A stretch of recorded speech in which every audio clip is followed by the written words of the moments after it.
Di timur Victoria juga dilaporkan terisolasi akibat kebakaran lahan seluas 44.500 hektar.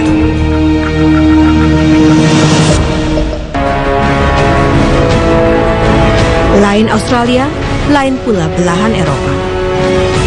Sebagian besar negara-negara di kawasan ini tengah direpotkan oleh tebalnya salju yang turun. Tidak hanya salju tebal, tapi juga suhu yang membeku. Di Jerman, Perancis, dan Inggris misalnya, mobilitas warga terganggu karena salju tebal yang menutupi bandara telah memaksa ratusan rute penerbangan ditutup. Sekolah-sekolah juga terpaksa ditutup. Seperti yang dilaporkan media Inggris BBC, Bandara Heathrow London menghabiskan dana hingga hampir 570 miliar rupiah untuk menyediakan alat pembersih salju di bandara.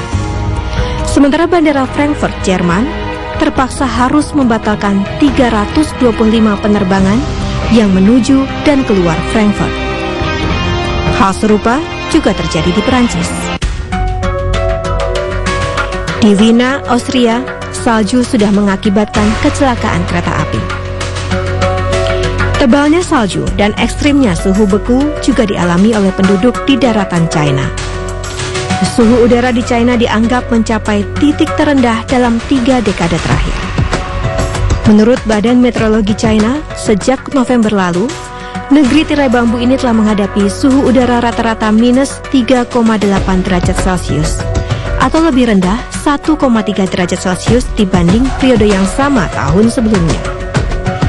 Suhu ini merupakan yang terendah dalam 28 tahun terakhir.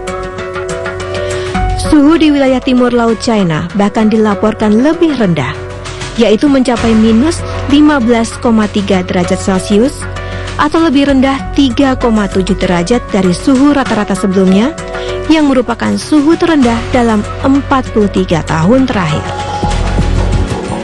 Perubahan cuaca serta iklim yang tidak bisa ditebak ini dianggap sebagai dampak dari pemanasan global atau global warming. Pemanasan global adalah meningkatnya suhu rata-rata atmosfer, laut, dan daratan bumi.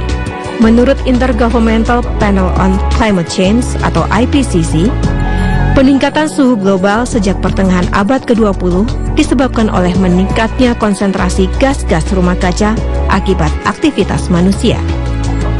Hal yang sama juga dikemukakan oleh sekitar 30 badan ilmiah dan akademik di dunia.